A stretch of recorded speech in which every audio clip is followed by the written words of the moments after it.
are live.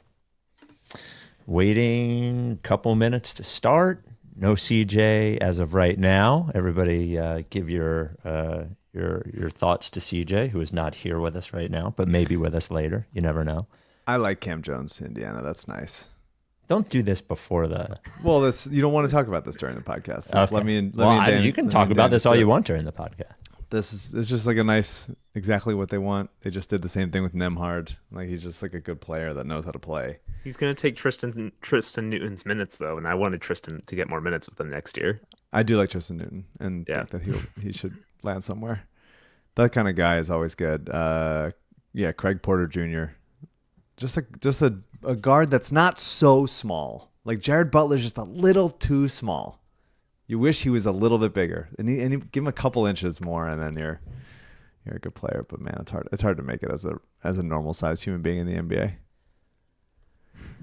How was your yesterday, Dan? Yeah, how was it, Dan? It's pretty good. Good. What's your draft watching setup? Just a basic room with a basic TV. I don't pay much attention to the broadcast. I'm mainly just checking to see where the players go, and then probably honestly spend most of it just like talking with other people, messaging other people about the picks, what we think, all the stuff. So yeah, very nerdy setup. Broadcast either night not particularly good. Last night kind of annoying, and then tonight just fucking really boring.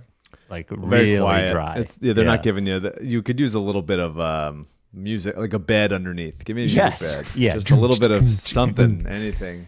And really because they're doing it do they always do it in this smaller room or whatever where nobody boos the assistant guy?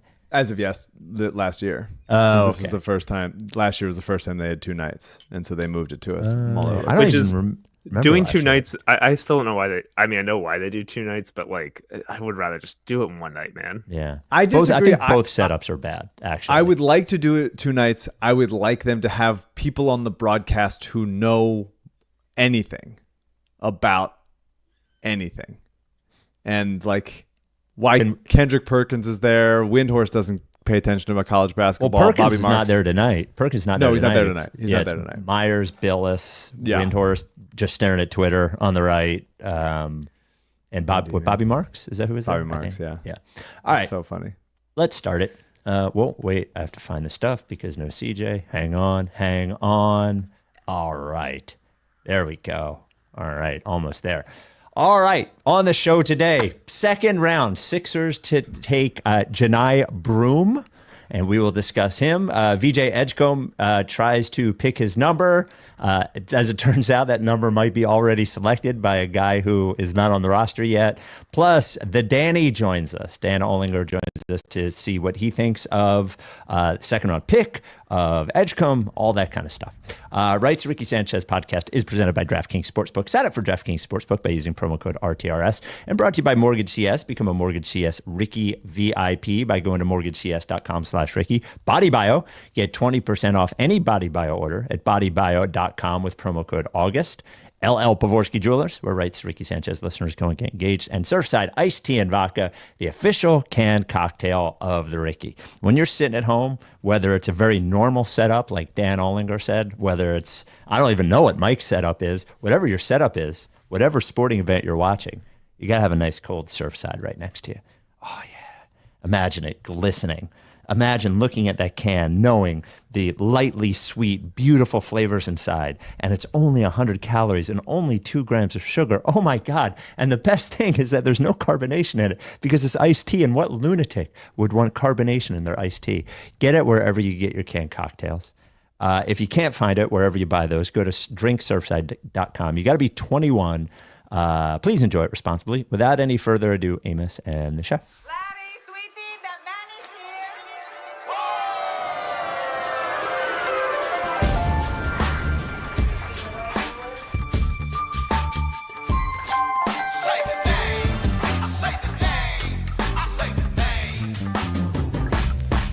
We were right, y'all. We were right. Even when it went wrong, we were right. We was right, y'all. We were right. So say the name. Say the name. We were right, y'all. We were right. Even when it went wrong,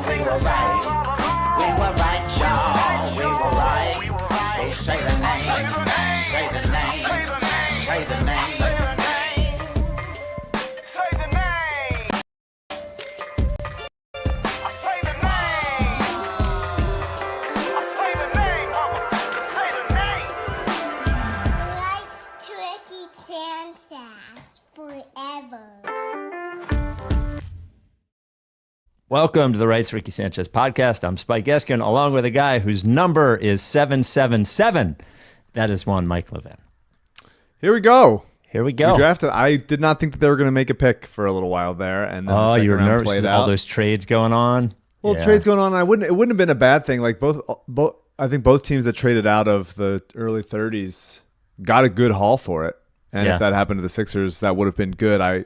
You get excited about taking somebody, and then if that didn't happen, that would have been a bummer. But we also have our friend Dan Ollinger here to talk about the draft. Yep. The Sixers end up with Johni Broome. Danny, what was your first reaction to it? It was one of the picks I was, again, like I wrote about this morning, like the five guys I thought. The Danny real quick. Can you look to see which mic? Because I don't think you're actually. No. On the. No. On StreamYard, you can see what your mic is because I bet it's not the Blue Yeti. I bet it is. CJ's not here, and it all falls apart. It says the Yeti on my. Okay, tap on the Yeti. Tap on it. No, but go ahead. That's all right. I don't know what to tell you. This is It's what okay. my computer's saying to me. Go ahead. Sorry for the interruption today. So Johni Broome from Janai Auburn, Broome. fifth year senior, power forward center, 23 years old. What do you got? What do you like?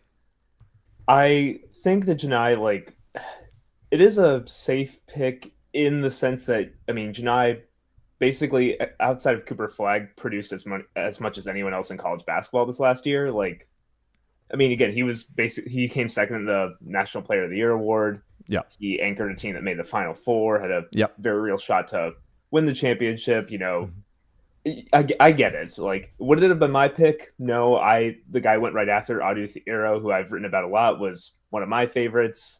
He was probably like the guy I was thinking, like when they got to 35, Fleming and Penda were off the board. I was like, okay, maybe it's Thiero right here. But I mean, I still get it. Like, they needed someone who could. I definitely like it's a big body. I did not want them to take a guard because I mean, at this point, if they took another guard, like if someone was just tall and like sitting in the front row of a Sixers game, they might have to check in because like they have no one else who's going to play the four at this point. So I at least like the theory they could do that. Now, can Broome play the four is probably like the most important question if you want to have like if you think this pick is going to work out. For Yeah. the Sixers. So let's talk about what he does well. So obviously he's quite old. He produced at a massive level. He was very, very close to winning National Player of the Year at Auburn. It was like 19, 11, and 4, it looked like. You can look at his box plus minus the last 2 years at Auburn, and they are ridiculously high. He rebounded the ever-loving shit out of the ball on the defensive end and on the offensive end. He's got a high feel for the game because he can pass. He as a big man, he moves the ball really well, and he's, I would say, not a primary rim protector, but as a weak side shot blocker, really very skilled at that as well. And his usage rate He's a weird rim protector. For sure. He's not bad at it, but because like I know the video people made fun of him for where his like vertical at the combine, it was bad. Like there's no, and when I defended Derek Queen like a month ago on here, I say, I don't care too much about this stuff. Even I was like, saw that video, I was like, that's not great. Like it wasn't an ideal. Yeah, like, the stuff, the combine matters for things that you don't like. Yeah, and it's like I don't like this guy, and this confirms that. I definitely have done that hundreds of times. Data only matters if it confirms my priors. But Absolutely, 100%. Janai, like he was never gonna look great at this stuff, but what he's like, he has a really weird knack for like what I call like on defense, like hand accuracy, where he always like blocks the ball, like he gets it as the guy's going up for the shot because he's just really quick with his hands and always hits the ball because he's not going to beat someone like at the top of a jump. He's not a great leaper. That's not what he does. So he had a ton of blocks by just like being a very smart player, being very strong, anticipating where the shot's coming from and getting it that way. I think this is a long time ago, but before he went to Auburn, when he was at Morehead State in 2022, he averaged 3.9 blocks per game that season, which again, for a long time ago now, but like 3.9 blocks per game at any level is pretty crazy. Yeah. So he's a very smart player. He has a lot of interesting skills. Again, I definitely see the mobility and like athleticism concerns for how do you play him at the four. I think he has the offensive skill to play the four, quite honestly, but like, is he mobile enough to play the four on defense? I think is a very real question. If he is, then I think that I totally get the pick and I think it's going to work out. If not, then this could be a problem. I think the way that Daryl looks at second rounders is, do you have one elite NBA skill. And because of that, I was worried that he was going to take like Chaz Lanier or Kobe Brea because like I know these guys can shoot and they will be NBA players. To me, they weren't going to get any playing time here, and so it would have been just a relative waste of a pick. And what happened to Isaiah Joe would have happened to them. So at least this is positionally something of elite NBA skill, which to me is rebounding, and you could also say just like production and a feel for the game. Like he's a guy that produced, he averaged 19 and 11 and 3 assists and 2 blocks last season, and he shot 51% from the field. He's not a good shooter. He's not a good shooter from the foul line, and he's not a good shooter from 3. By the way, not the kind of 58% from the foul line this year, 27% from 3, shot 35% from 3 last year. But the year before was 29. Yeah. Yeah, I don't think he's a good shooter, but I also don't think it's like, oh, dead on arrival shooter where like there's absolutely zero hope he can never shoot. Like he looks pretty comfortable shooting, is what he does say. it, which is part of it, right? He does shooting. I don't like the way it looks. I don't like the way the shot looks. Like he hit like threes in like clutch moments for Auburn. Like sure. They went to him in like some serious situations. He had some like really impressive mid-range fadeaways. Like he loves to try that Dirk leg fadeaway that a lot of guys have like adapted into their game. He has some interesting floater touch that he's not bad at. So again, do I think he's going to be a great shooter? I wouldn't bet on it, but like this is not like when Adem Bono was drafted last year, we knew very much what Adem was going to do exactly, and like 3-point shooting was not one of those skills. It does not, even though the practice videos like this offseason look great, that was like not what he came out of UCLA thinking he was going to do. There's reason to believe Janai could reasonably become like an NBA 3-point shooter, even if it's not the likeliest outcome. Yeah, I don't like the way the shot looks. I get some Jonah Bolden brick feel. Well, you love Jonah Bolden. Right, but I was wounded by it. I was wounded. That kind of player is why I really was excited about like Noah Penda. I thought that if he fell, the board really shook out well for the Sixers in the top part of the second round of who was left, and 3 guys that in the first 4 picks, 3 guys that I would have rather had than Johni Broome went. If Rasheer Fleming was there, I don't know how fast they should have sprinted that card up. Like, yeah. Well, let me ask you that: like, should they have? Well, one quick thing on Johni Broome, just my 5 minutes of YouTube watching. Like, there's this thing where sometimes you watch guys and he looks like he was playing with. He obviously was playing against guys that are younger than him. Sure. Sometimes you watch people playing and they look like they're playing with little kids. He looks like he's playing with little kids. Like, and he was playing major college basketball. That was the only thing that was impressive to me. And I know you guys are saying that he's not like super impressive athletically, but he looked like a 17-year-old playing against 12-year-olds. A lot of the time. And I thought that was impressive physically, that he seems like a very confident basketball player and a physically strong basketball player. Yeah, usually guys that have, so he has a super high motor, he's a high character kid, he's produced. Usually the kind of, when you talk about somebody with a motor, you're like, oh, okay, so they like just run around and don't really know how to do anything else. Like, he's a high IQ player for somebody that has this high of a motor. It's just his athleticism, his slow-footedness will prevent him from getting too much. But he is big, he is strong, and strength, and uses his strength well, which is part of athleticism in a way that people don't describe it much. I don't like the way he moves. I don't feel like with the ball in his hands or defensively, I just think he's like too upright. He doesn't really burst for me. It's the 35th pick in let's say a thin draft, second round. But he fills a need for sure. Like, they desperately needed someone that could rebound the basketball, and he really, really can. Oh. And so if he develops a little bit more of a shot, if the optimistic case is, man, he had such an important role on these very, very good teams, with the usage rate of over 30% in 2 back-to-back years. A PER of 30 over, by the way. Yeah, I mean, his 2 years. His advanced statistics are insane. And so I think Daryl taking a swing at somebody like that with like, oh, the advanced stats love him, he's a good kid. To me, I look at it, you look at the draft as a whole, VJ plus Johni Broome, and it feels very much like, hey, everything about the Sixers last year was bad. It was awful. It was so gutless. There was no unity. There was no feeling of like, let's get through this together. And I wonder how bad it was. We talked about this during, the last few months, but how bad it was has seemingly made Daryl reconsider the things that are important to him in team building. Yeah. And that is impressive to do for a guy that's been in the league for like 20 years or whatever. And I think character, motor are definitely the two like high-end things that they looked at with Edgecombe and Broome. The Rights to Ricky Sanchez. I have one more comment about that after. Well, we can have several more comments. Rights to Ricky Sanchez podcast brought to you by MortgageCS. Gonna help you not only get your mortgage, help you get the house that you want to get, and change everything you think about how a mortgage broker operates with you. Short emails, inconsistent communication, not with MortgageCS.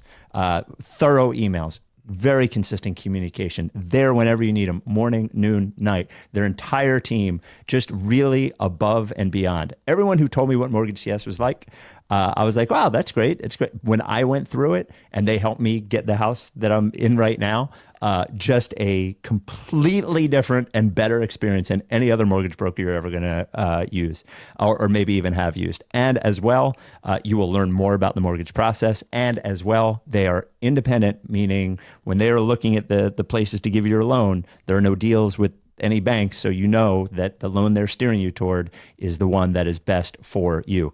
I mentioned help you get the house. When there's 15 bids on a house, like whatever you can have on your side helps. And having a mortgage broker that realtors trust, that they know it's going to clear, that do communicate like MortgageCS helps. They will help you get your house. By the way, if you've got credit card debt, but a low mortgage rate, you're kind of stuck, they can help you consolidate debt as well and help you out there. MortgageCS, your first call. If they weren't your first call, they should be your second call when you're going to get a mortgage. 267-391-7425 is Ben's cell number. You can reach out to him. He's the CEO. Anytime, 267-391-7425. You go to mortgagecs.com/Ricky, set up a consultation there. You don't trust me? Check out the Google reviews. They're all awesome. This advertisement is not a commitment to lend or extend credit. MortgageCS is an equal housing opportunity mortgage broker. All loans are subject to credit approval. Certain restrictions may apply. Company NMLS 1464766. Visit mortgagecs.com/Ricky for more information. Two things on Johni Broome. One, he does seem like a guy that is going to have fucking Christian Wood-like G League stats. Like when he plays a G League game, it's 38, 23, and 8 or something. Yeah. Like he's going to be awesome. And the second thing is, I agree with you, though I think with a qualification on what Daryl values, it is fair to note that they drafted Maxey, they drafted McCain. He was a Shane Battier guy. He's a PJ Tucker guy. He's an interesting combination of, I think you had mentioned this with Ace Bailey. If the talent is big enough, he doesn't care about the other stuff. But like on the average, I think he appreciates this stuff more than we did in the very, very beginning of all of this, and more than he probably gets credit for, I would say. Yeah, that might be right. Yeah. And I think that's probably why he's a good drafter for a guy that never drafts very high, So that's Johni Broome. Now, you had mentioned, I'm sorry, what's the name of the St. Joe's kid again? Rasheer Fleming. So, there was a trade up to get that pick. Do you think, is that one of those things? Like I didn't watch him play. I saw some YouTube. He seems like a good player. Is that something where it would have been, and 6'8", right? I mean, he would have been perfect. It would have been perfect. Should they have traded up and gotten him? Or like we have a couple extra seconds sitting around, right? Would that have been worth a trade up or no? I mean, I was going to say in hindsight, like you say, like if this was by far the best, it's just really so determined like on how they valued him internally. Because clearly like the Suns told the rest of the NBA what they thought of Rasheer Fleming, that like, we don't care about these picks in the future. This is the guy like we need. Yep. And he was definitely the most surprising name who didn't get picked on night one. Yep. Like it was not surprising to me that he went 31 right away, because I was like pretty shocked he wasn't picked last night. I mean, it would make a lot of sense, but I guess like there were multiple forward options if you're really like not differentiating on them. And while he does have like, it's really the athletic tools in combination with like the 3-point shooting, where he was tied for the longest wingspan in the class. Just so clearly could play the 4 probably in the NBA with just like a few improvements to like his movement skills and like even some minor ones at that. So it was probably like a very guaranteed would work pick. Now, but if you think the other guys are going to work too, I get it. Like I didn't hate any of these other options at 4. There were plenty of good forwards still left. I don't think I don't think Alex Tui's got off the board. I thought he was a pretty good player. Pendo went right after Rasheer Fleming. I thought Pendo was a really good option. You know, I don't think Jameer, unless I wasn't paying attention, I don't think Jameer Watkins got picked. No, he's available still. Guys like that, like there's plenty of, as like barren as this draft gets in the second round of how many guys return back to college, there were still some pretty good wing options who could play the 3 or the 4 kind of in that range. That I do get it if you're not like totally sold on Fleming. They're like he was, again, there's a reason he fell out of the first round. He wasn't a perfect prospect. That you're not like saying, oh, who even cares about these future picks? Like we're just going for him. Yeah, I'm surprised that Fleming didn't go in the first round. I think he's a really nice like two-way role player, super long, athletically tested really well. I think people got concerned about the competition level and playing at St. Joe's and not really getting to play that many good teams, and how real is the shooting. It really spiked up his junior year. But I mean, he looks really good.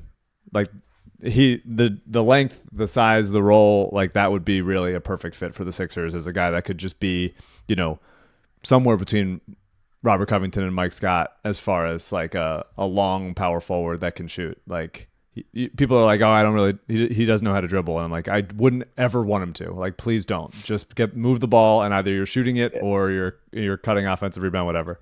If I would like that, but if a 6'9" guy could really dribble, he wouldn't have lasted around 2. Yeah, exactly. Like that's never happening. Yeah. Like, totally. I think it's just weird because I think this is a unique thing. We talked before the podcast started about how like, oh, it's weird that there's 2 rounds of the draft. I think that this bidding war that happened all day long today with this pick was because of the fact that there was a time whatever for that to happen. 22-hour gap between when the Wolves run the clock and when they knew they were going to make the pick and they knew that Rasheer Fleming was available.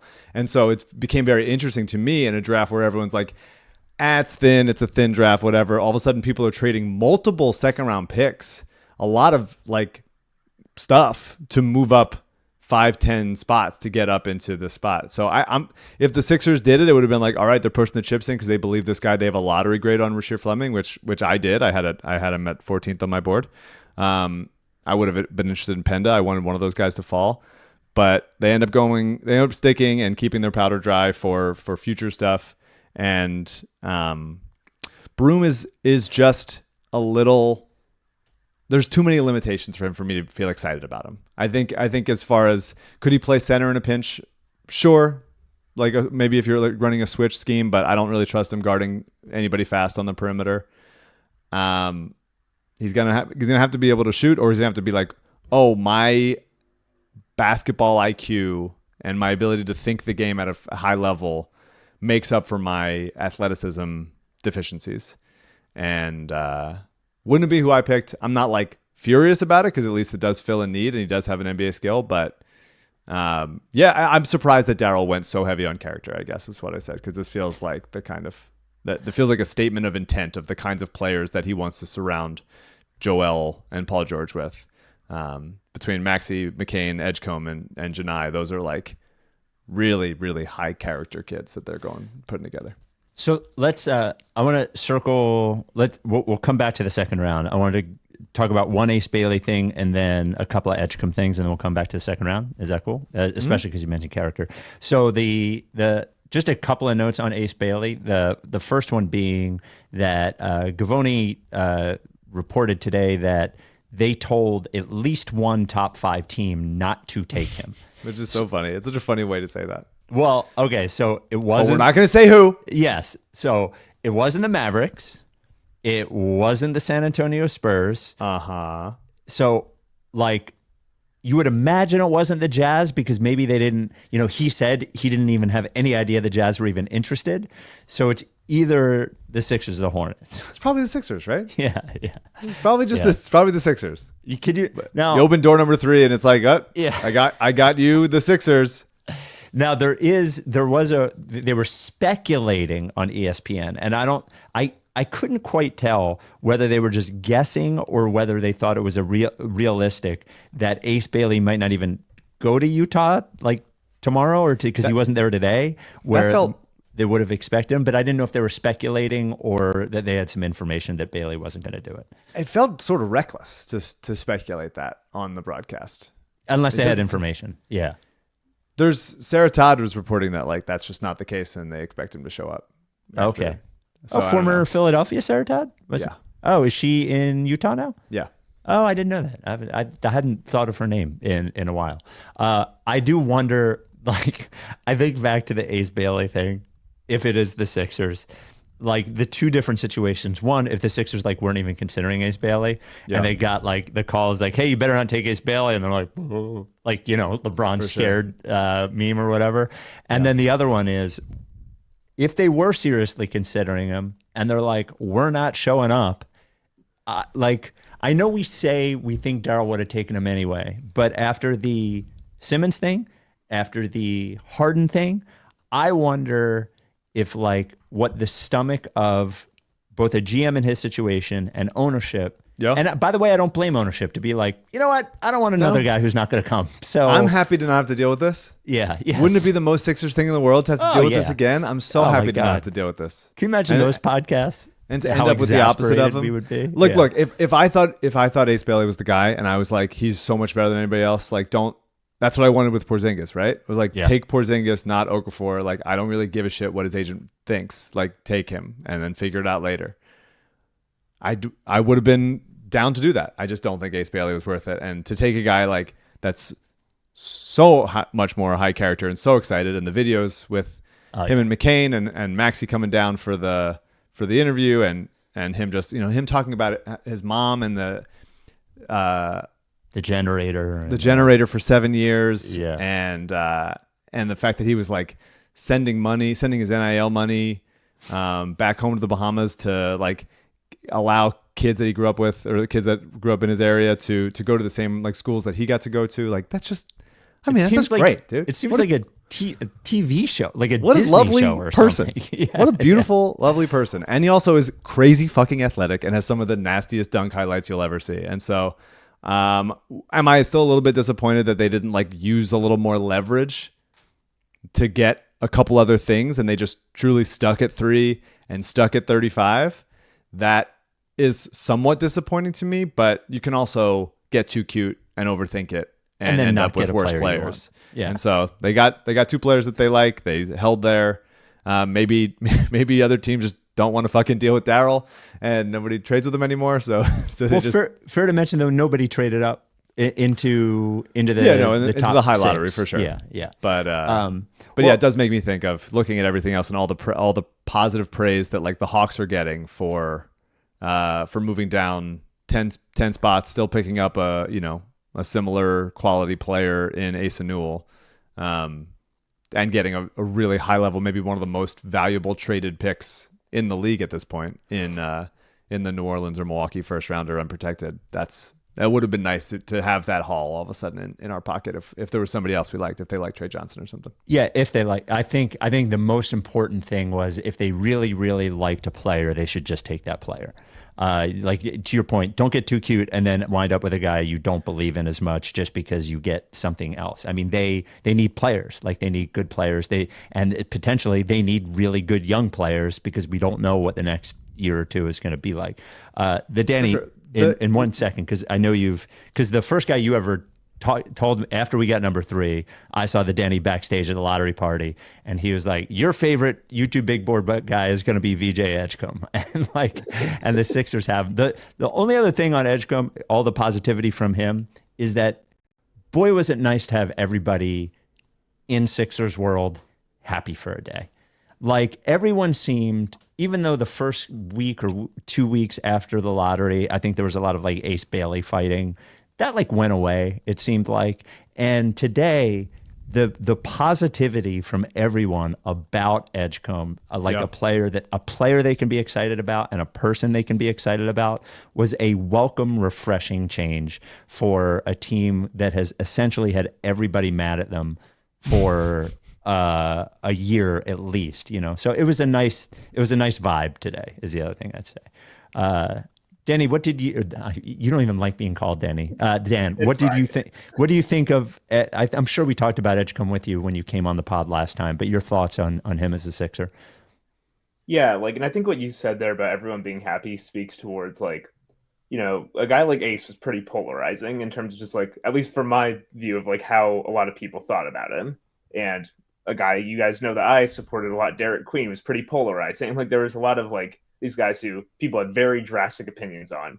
People have different opinions about VJ Edgecombe, but I don't think anyone's like, oh, there's not like a large anti-VJ Edgecombe sentiment anywhere out there. He's generally, even like the most skeptical like draft analyst about him is like, yeah, I had him like 8th, 7th, thought they could have done better, but like he's fine. Like, you know, that's like at worst you're probably seeing. And I think that like speaks to just VJ does a lot of good things. It's like you said, he's crushing all these like post-draft interviews. He's an extremely likable guy, super hard worker. It does not shock me at all that everyone loves him immediately. Like, that's just kind of like what the word was on VJ coming out all the time. Like, none of that surprises me. I am a little concerned always just about and like this is again part of getting number 3 in this draft. Like, they did draft a guy who's pretty much guard size at 6'4" flat, who for a team that already has a lot of guards, you know, really desperately needs more consistent players at the 3 and the 4. Really concerned about like the handle just moving forward. It's not to the same degrees with Broom, because VJ, like, even if VJ's handle never gets better, he'll still be probably a solid NBA player. Yeah. But that, if you're like really believing in star upside for him, it's the handle gets better. And now that very, very, very rarely happens in the NBA for prospects. It's just such a hard thing to improve so much. It's like, how do you get better at handles? Like, you dribble a lot in high level basketball games and learn how to like improve it. But it's like, you know, I don't think coaches who want to win games want to let guys who are not good at dribbling yet dribble a lot in games. Like, it's kind of this kind of circular problem almost, where you kind of have to be willing to fail at dribbling in meaningful games to ever get better at it. So it could happen. It's happened before for players like Paul George, just like the classic example people go to is like, he didn't dribble at all at Fresno State and then magically like figured it out in the NBA. Not really sure how he still did it to this day, but maybe VJ like does improve that handle. If he does, it's like probably gonna be a home run pick for the Sixers. But at worst, this is a guy who is going to probably be a very, very good defender. Will finish plays. I think plays with a really high basketball IQ, and I think again why a team like the Sixers, who has aspirations of competing despite having the 3rd overall pick, takes him, is that I think VJ, just based on the way he talks, based on the way he plays, everything you hear about him is like he's okay with like being the role player at least at first. He is not demanding I have to be the guy right away. He is fine doing all the winning things. Yeah, that matters. I think the interesting thing for me was in the Darryl press conference afterwards, he doesn't say like, we believed VJ was our guy the whole time. It was only him. We only had eyes for VJ. We never thought about doing anything else with VJ. Like, he sort of said, like, well, we started out with like 6 or 7 people that we were considering, and then we got it down to 4, and then at some point in the last day we realized that like we love VJ. And it was like that seems a little I mean it's every team is obviously looking at everybody, but it seemed a little weirdly honest when most times people there in that position just say we're focused on him the whole time, like he was not even it was not even close to anybody else. I appreciate that more than like teams who take their guy at 19 as like he was number 1 overall on our board. Like, I doubt it, man. Like, sure. I like VJ. I think that the role player right away mentality I think is great. I think that's what there's so many guys that aren't capable of doing that right away. And you sort of have to let them play on a bad team first. And I think that VJ playing on a good team will help him continue to, achieve winning habits and improve his handle in that way. And you look at those highlights from the Bahamas. Just because he didn't handle the ball that much at Baylor doesn't mean he was incapable of it. His handle really is not bad. It is like pretty okay for a guy that is not a point guard. If he was a point guard, you'd be like, I don't know, I don't believe it. But like, this is not a guy that you're going to like engineer your whole offense around. So he's going to make plays off the ball for the most part, and then he'll continue developing on the ball. And the fact that he works his ass off and is willing to do all the other stuff, I think is a big deal. And Yeah, I mean the hope for Johni Broome, I think, in the same way, is that like the fact that he doesn't have to carry a 30% usage rate into the NBA with him can go, all right, I know I'm going to rebound, so I'm going to be an excellent offensive and defensive rebounder in the NBA, and maybe he'll get back to doing some more of the athletic stuff that he did when he was younger at Morehead State. Maybe people said he was dealing with an ankle injury this year, so that's why he looked a little bit more stiff than normal. I'd rather a guy, if I could pick, because you talk about like Carter Bryant came off the bench all year. Patrick Williams and John Isaac like barely played at Florida State. I would rather have a guy who produced and then can go, all right, I can fit into this role now, than a guy who never really did anything and you're like, I'm just expecting him to get better. Obviously, we're talking about first rounders versus second rounders, so those are different things. But if you know how to play and you have an elite skill, then you should be able to fit into a system. And I even though I'm not a huge Broome guy, I'm hopeful that some of his other traits pop when he's not being counted on. Also, the fact that he played with another traditional center in Dylan Cardwell, who, if he plays with Embiid, they would be another traditional center. So he knows how to play with another big. The Rights to Ricky Sanchez podcast brought to you by BodyBio, who we love. By the way, right at the top, you go to bodybio.com, use code August, and you should write it down because we don't put it in the description anywhere, not on the website. It's just for you. Use code August. You're going to get 20% off anything. 20% off Elite, 20% off liposomal vitamin C, 20% off butyrate, whatever it is, 20% off Remineralize. Minerals, very important for your body. What they do is minerals like keep your cells healthy, and minerals and your cells let the good stuff in and keep the bad stuff out. But minerals, unfortunately, not in your food and not in your water as much as they should be. The food that that the ground is grown in has been overfarmed, so fewer minerals in the ground, fewer minerals in your food. Your water, which you're probably filtering to get the bad stuff out, that's fine. Also takes the minerals out, that's bad. Remineralize. They go to these salt beds in Utah, dried salt beds in Utah. They pull the minerals out of it and they put it in Remineralize, and then you put Remineralize in your drink. Just a little dropper, half dropper full in your water, in your drink, whatever. Maybe put a little Elite in there too. It's going to make sure your body has a broad spectrum of minerals that make sure you stay healthy. Go to bodybio.com, use code August for 20% off. And we're going to have a lot of August here, a couple months of August, 3 months of August, I think. Go to bodybio.com, use code August, get 20% off anything. That is bodybio.com, 20% off anything. And we mentioned the Olympic Bahamas video earlier. For anyone who, I think, we said this on the last pod, these guys become caricatures of their skills, of their skills and their detriments.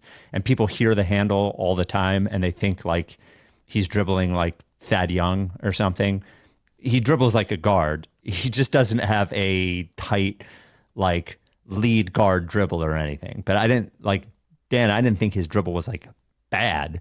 It just doesn't, it's not like when you say it's like an issue, like where are you ranked? Like, is it DeAnthony Melton type handle? Is that like where it is now, or where you'd put it? Like, what do you think of his handle right now?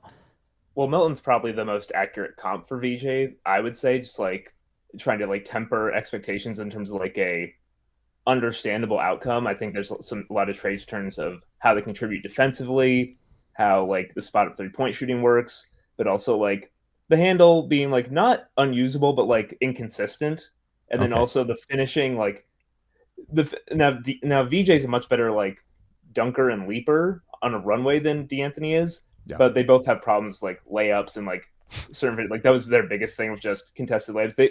They both do it, and I noticed with VJ watching it more is someone needs to tell him to stop taking off so far in his layups. He's like jumping from like 12 feet out. Yeah. Like, dude, take one more dribble, please, or one more long step before you take off. Like, you're trying to hang in the air for way too long. But by the way, Mike O'Connor wrote by the way, you can get all of Dan Olinger's posts by going to rightstoRickySanchez.com and just hitting subscribe. They get emailed right to you. Mike O'Connor wrote something today, which you can get emailed to you as well. And I thought he sort of talked about being happy that the Sixers aren't drafting like losers anymore, but he makes a really good point that, and Dan, you were saying earlier, people don't develop a handle usually, but he started talking about like high character hard workers that have, he mentioned Jaylen Brown, and that like your best chance of improving and hitting your ceiling is by being a high character hard worker. So when we're talking about good character guys, it's not just about vibes. I think it's about performance. And like, if you believe in Edgecombe as a guy, that there's a better chance that he will reach, the peak of whatever his skill level is than not. So I thought it was a good post by Mike too. Made me feel good about the entire thing too. Yeah, and to Mike's piece, I thought like something, because he mentioned Jaylen Brown in there, I think. Yeah. And Jalen's an interesting one, obviously bigger body type, like that, and like pure like how tall you are, how heavy you are matters. But I think because he's another classic example of like, and Jalen's handle still isn't great, but got way better than where it was when he was a rookie, when he was coming out of Cal.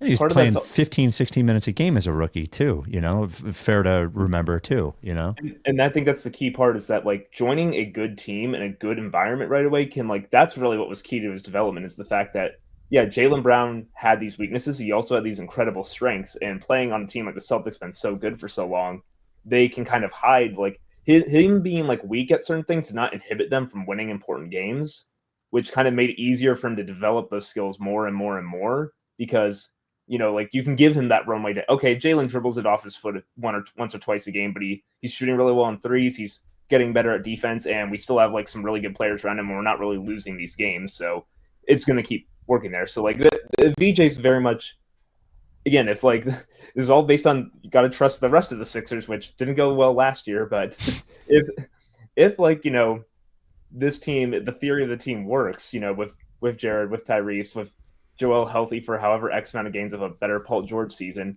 yeah, suddenly VJ and like doing all the things he does, like you're not as worried about, oh yeah, VJ still is like his self-creation like isn't really great. It's like, well, it's not a huge problem. You can kind of let him experiment with a little bit of that, because the team's doing well. He can figure this out still, and while still contributing the great defense, the great activity, the spots of 3-point shooting like that can really help there. And again, like to the winning attributes, VJ was not, I would not say VJ, I don't have data on this, but I don't think he held the ball the most of anyone that Baylor offense. I think they ran the offense through other guys more than him. And like, it's rare to say that in a top pick, partially concerned. You want that guy to be the star, but also like for a team that maybe is getting a guy who's going to be a role player the first 2 years of his career, he already showed he can do some of that stuff. Like he did not like, there was never any leaked report of, oh, VJ's mad, he's not getting more touches in the Baylor offense. Like never heard anything about that. No, never. So Doug Collins used to say about Thad Young, who you brought up, that we never had to, we didn't even have to run any plays for him. And it was like, maybe you should. Maybe you should try. So then he gets better and gets experience doing stuff.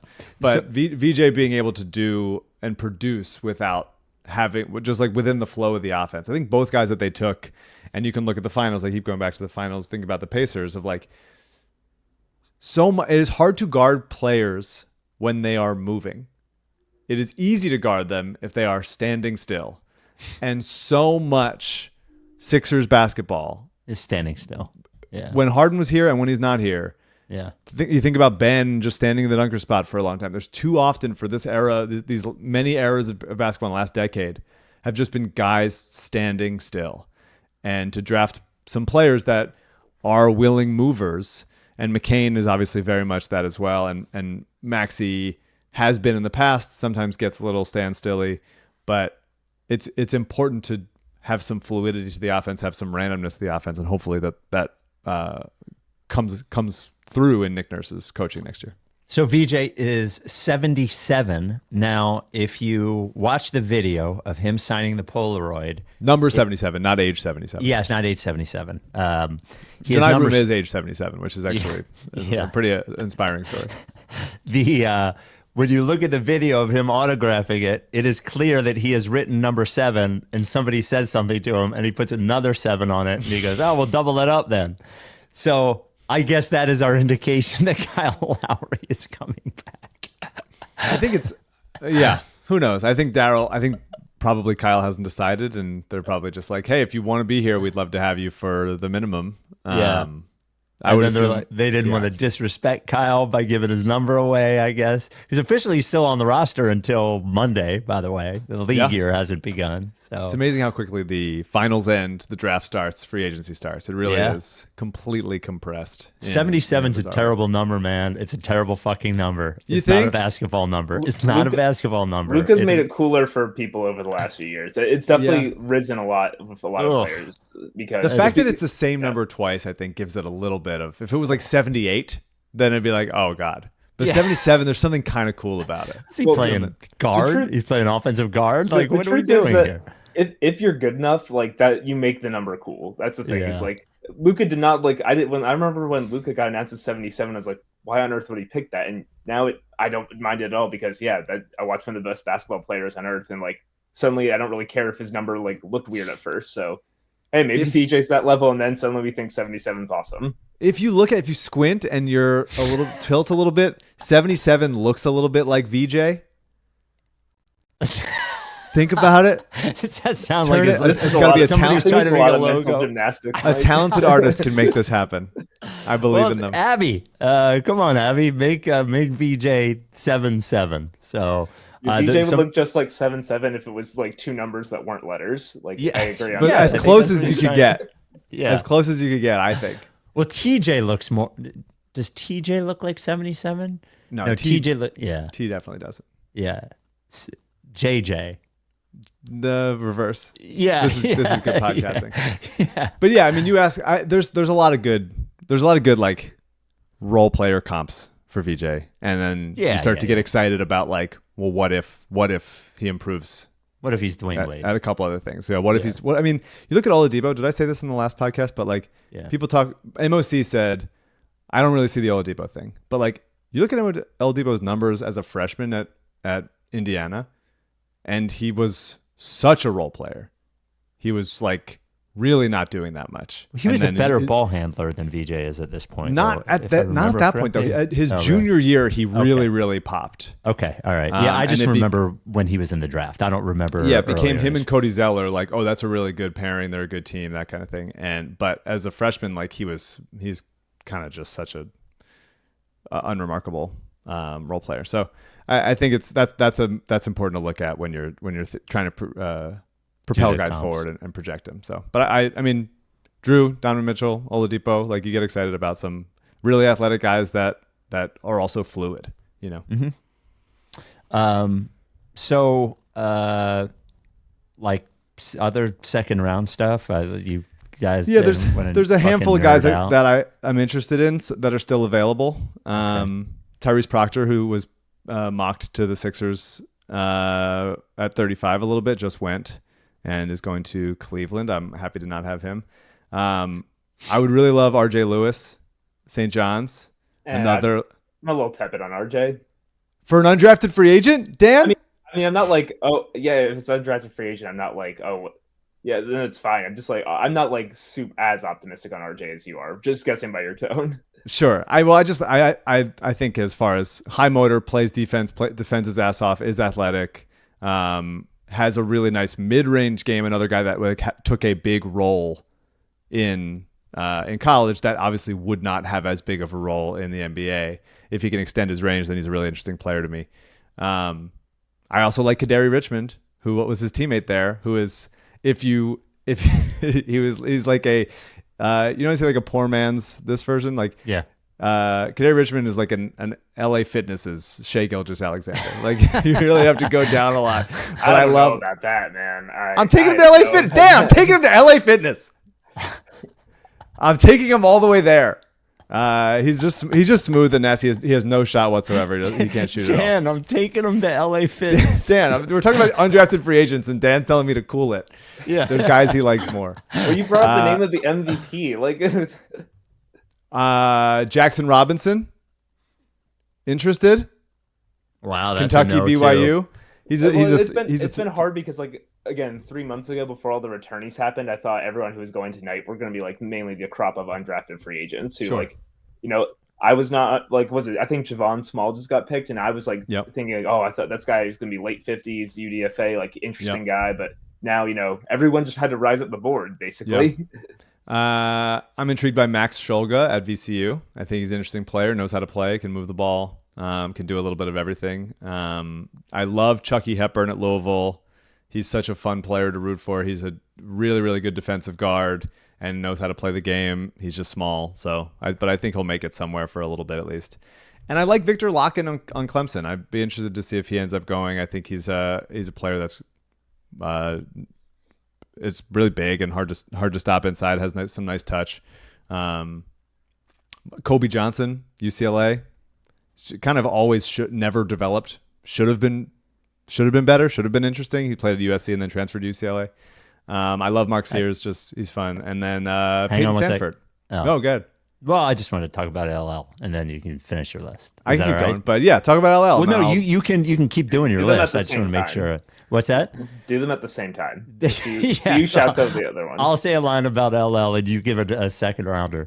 LL Pavorsky. Yeah, I'll get Peyton Sanford. You said to do it. You said to do it. I don't. Okay, go ahead. Peyton Sanford, Iowa.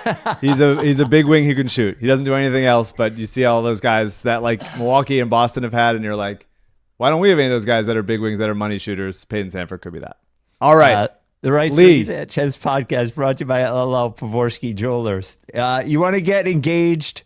You simply, if you have listened to this podcast more than once, it is law that you cannot get an engagement ring from anyone else than LL Pavorsky, like those nearly 450 others who have purchased rings from LL Pavorsky. They're all happy. They're all in a cult now. They all go on vacation together. No, you buy a ring from LL. Buying an engagement ring is a bit of a terrifying process, right? It's expensive. You don't really know what you're looking at. You don't want to be pressured by somebody you don't know about something you don't know you're looking at. That's why you got to go to one of ours. LL, the first sponsor of the Rights to Ricky Sanchez podcast. You're going to get an experience that is one-on-one. You're getting an experience that's no pressure. You're going to get an experience that you feel good about at the end. You're going to get a great ring for a great price from a great guy. I say no pressure. That's why he doesn't do any walk-ins. That's why he wants appointment only, so he can make sure that he is spending all the time you need with you. You want to make an appointment, you call him 215-627-2252. You email him, lee@llpavorsky.com. You can tweet him at @llpavorsky. He is a sponsor, as he always has been, of all of our charitable efforts, which we appreciate right now at Providence Animal Center and Mama T's Community Fridge. LL Pavorsky Jewelers. I'm taking him to LA Fitness. All right. Well, Dan, who do you like? You name some guys, and I'll tell them. Like? I think who's they some suck. undrafted free agent guys that you like? Where are they in the draft at this point? By the way, they're in the late 40s. That's the thing is, I need to pull up everyone who's gone so far to see who's still on the board. Who's not there anymore? I think my guy Alex Tui's still on there. I think Tui is still there. I would like Alex Tui. It seems he's really fun in transition. He gets out and runs. At this point, the second round is so beyond my purview at this stage because it's like all these conversations are happening with agents of like, is your guy willing to be on a two-way or be willing to be stashed, or are they demanding to come over, like that kind of thing. And then some places, once you get into the late 40s and 50s, it becomes like, I'm trying to get my guy to this summer league team so that they can prove a spot because I think this coach would like him and want a foot push. Everything becomes so much more like navigating in that way rather than just like, we're going to take a guy that we believe in. Real quick, and I think this was in the filter in about the broadcast. And I don't rip broadcasts all that much because I'm in the same industry. I do sports talk, all that kind of stuff. Doing a draft broadcast should not be that hard.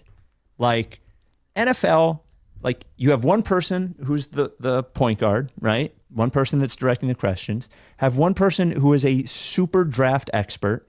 Have one person who is a former player, and have a GM person there. And have at least one of them have some kind of personality. But like, it is amazing how ESPN on one night, they're like, just give us all doofuses on one night. And then the next night, tonight for the second round, everybody's like, they were all like Bobby Marks is a smart guy. Who's the fucking Warriors guy? Bob Myers, I guess, a smart enough guy. Jay Billis, smart guy. Like, it was like watching paint dry.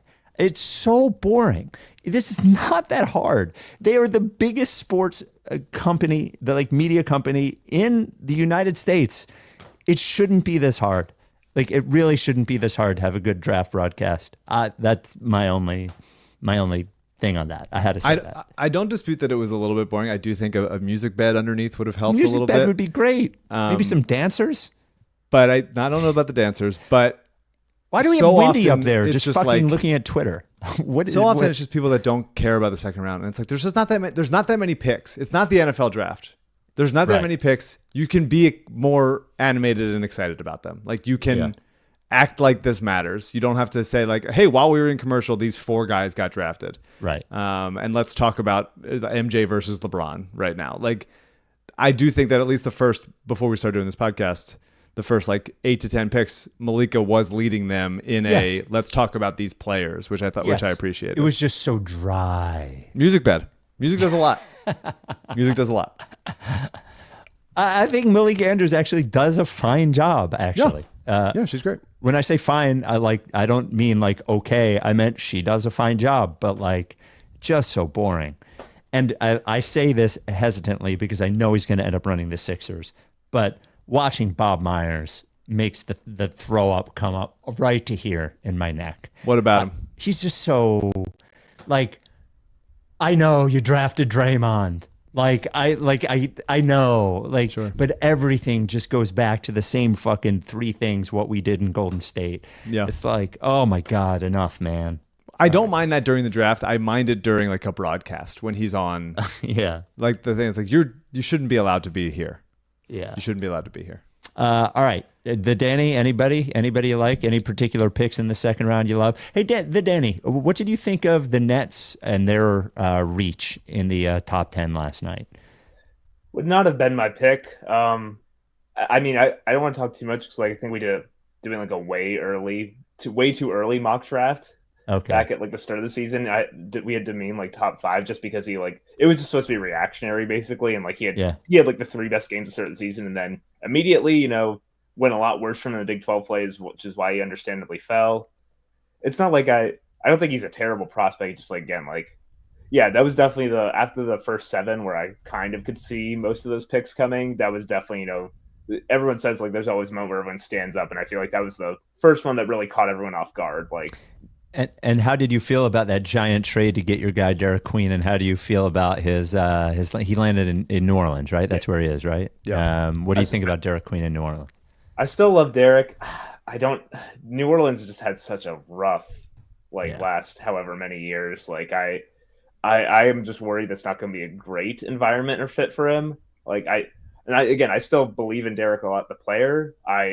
But there's exactly like one context proof prospect in this class, and his name's Cooper Flagg. So you always are a little bit worried about which teams they go to if you get attached to a prospect like that and really want them to do well. I thought Fears and Queen are like 2 really high talent options, like that they definitely got in those 2. So definitely see the theory there. But yeah, and it's not his fault that it's also being attached to the fact of the Pelicans trading the unprotected pick next year that because now it's not fair it's not fair to him, but it does land on him. Yeah, exactly. It's the same thing where how we always said for years, Trae Young and Luka Doncic were always just getting talked about in the same sentence, no matter who was good or bad, just because they're always going to be connected in that way, And now it's Derek and whatever, if this pick becomes like pick 15 somehow, people, and maybe that pick 15 is whatever, no one really care about it. If it becomes pick number 1, doesn't look really good for him. But these things are weird. Everyone still makes fun of the Sixers for the whole Fultz Tatum thing, but the other pick the Celtics got from that ended up being Romeo Langford. There's other reasons to make fun of it, but it's really hard to tell how these things turn out, and just in the moment, just doesn't look great. I understand why the optics don't look great, but I still like Derek Queen a lot. I just would not have been the team I would have wanted him to go to for his own best success. Yeah, they got Fears too, right? Yeah, they got Fears. Yeah, which is interesting because of whatever. 6 or 7 years ago, they draft Kyra Lewis, who is a similar. Yeah. I liked Kyra. I loved Kyra Lewis. Yeah, but he's another small, fast guard that is only going to defend one position. I think Fears is a more talented scorer for sure. Mohamed Diawara goes to Minnesota. Spike, you made a good call on putting Neek Clifford in the YouTube big board. Neek is really good. Yeah, I love Neek. I do. I mean, I do think it's interesting. That Colby Jones went to Sacramento, and then they take Neek the next. It's like that's the kind of player they like a wing that produces. And because it's the Kings, I now get a little scared that he's more Colby Jones than he is Josh Hart. By the way, I love Carter Bryant on the Spurs too. That feels great like pick. It's a good situation for him. I was not as high on him as I think some people were, but like I mean they're set up pretty nicely. Like that's as long as Wembanyama's like healthy, like I think they're going to be pretty good in a little bit. Do you think that Johni Broome makes the roster, or do you expect him on a two-way? That's a good question.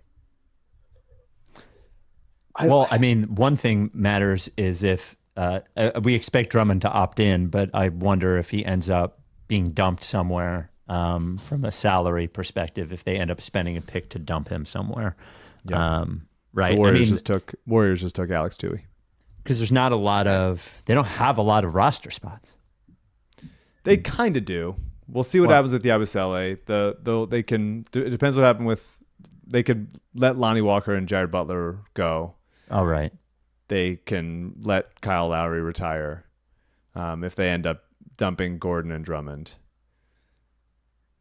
There could be roster spots if they wanted, but yeah, I would probably expect him to be on a two-way.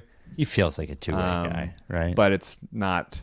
Usually, I don't expect him to spend that much time in the G League because he like doesn't need it. I mean, I guess if you're just saying, hey, shoot 8 threes a game, but that's not like the typical like, hey, Ricky Council, go to the G League and like learn how to play basketball. Yeah, but it is better if like it's better use of his time than just getting DNPs. That's what's going to happen to start. Like you're just beating up on guys he proved he could beat up on already. But like that's a better use of your time than just sitting on the bench. I would want to see if they are able. Again, like it's all about like to me how many guys they acquire in the offseason that can play the four. Because if they don't get any more, like kind of have to keep Janai around just because like theoretically he might be able to do it. And I really can't stress enough how important it is that the Sixers need someone who can do that this year. That was like I think the biggest omission was last year was like, oh, Caleb Martin can just do that the whole season. Like no, he can't. Like that's it. You really need like to have that position filled out. It's a very important position in the modern NBA for a lot of reasons, and for this specific build of the team too. Yeah, especially with Joel not being the rebounder he used to be. It will help. It should help having a power forward that can go get a fuckload of rebounds and make it. By the way, he was never that good a rebounder. No, he was never as good as he could have been. Yeah. But he was better than he is now, for sure. Yep. Yeah. Draft. Well, I miss it. I'm already sad. At least we had one this year. At least we had one this year. They don't have one excited. next year. The draft is canceled next year, which is a bummer for me. Well, would be nice. I mean, I hope we don't have a lottery party. I was about to say, don't say this too soon. Like this sounds like what we said last year. Top 4 protected pick. Oh man, we don't have a draft to talk about next year because there's no way they're finishing in the bottom 6 of the NBA. Yeah, we'll see. We'll just have to see. By the way, all we need to do is finish in the lottery to have a lottery party. Like we don't need to finish top 4, you know. But I'll tell you this: if we have another lottery party, we're not spending the money on a Sixers guest, knowing what that would have been like if we didn't get the pick. You know? Yeah. Also, we've already had so many people that come on the lottery party and then immediately leave the team. Yeah. Instantly gone. Whoa, hold on, lost my headphones. Whoa, hey, Dan, thank you for joining us. Any final draft thoughts, Dan, before you go, as our draft expert? Wow, and now it feels disappointing because I didn't have any draft thoughts. Name one undrafted free agent you like, you son of a bitch. Yeah, just give us one guy. Consulting the spreadsheet. Consult it. Wow. I liked your spreadsheet that you put out, by the way. It was fucking great. Draft guide, man. Thank you. I like Eric Dixon. I think Eric Dixon's good from Villanova. Okay. He didn't get picked yet. Right? It's trying to keep track of it. No, hasn't been picked. Power forward-ish. Very much older prospect, very tall, can shoot, and I think just not in the same way as Janai, but like if you just watch like a bunch of their full games, like he's the reason I mean, Janai was the reason his team was so good, the main reason, and Eric was the reason Villanova like had a chance in most games. It was really those two. Like, so yeah. Can I throw Art Kaluma at you? You can. He's all right. That's about Wow. Well, you're not getting great response from the Danny. No, not at all. Grant Nelson? Grant. I'm just looking for power forwards. Dan. I know. No, for that specific reason, I would be interested in Grant because he might be able to play the 4. Like, even though he's not my favorite prospect. Igor Milicic? Wow, I like that Tennessee? name. Sounds fake. Yeah. Again, it's just so. Again, I thought all the 2 months ago, I thought all the guys who were going tonight were going to be the UDFAs. Like, and that's why I was excited about them. Yeah. Dawson Garcia? Probably not. Okay. It's not a great draft. It's when everybody goes back to school. This is what happens. But we know that in a few years, there's going to be some diamonds in the rough, and we're going to look back and be like, I can't believe we didn't see that. I can't believe we didn't know that Dink Pate was the guy to get. Dink Pate. God damn you, Danny. Why didn't you know about Dink Pate? I'm pretty sure it's pronounced Dink Pate. Do I have that Is wrong? it really Pate? Wait, it's a real guy? Yeah, That's Dink Pate. Okay. Yeah. Played for Mexico City this year. I was assuming it can't be 2 one initials, but this is what happens when you're just reading about guys you don't know how to pronounce it. Yeah, this is it. I get ripped for that. I've gotten ripped for that for a decade. The people that we don't know how to pronounce are a little lower on the importance level. That's true. Whatever. No, you're right. That's why. Yeah. Okay. Yakushioni. Yeah. He's Marco Bellinelli's cousin. Ananabi. Yeah. There you go. All right, Dan. Thank you, man. You can subscribe to Dan and everybody else at RightsToRickySanchez.com. We will talk to you this weekend. Are you done with TTP? Yeah, lick face.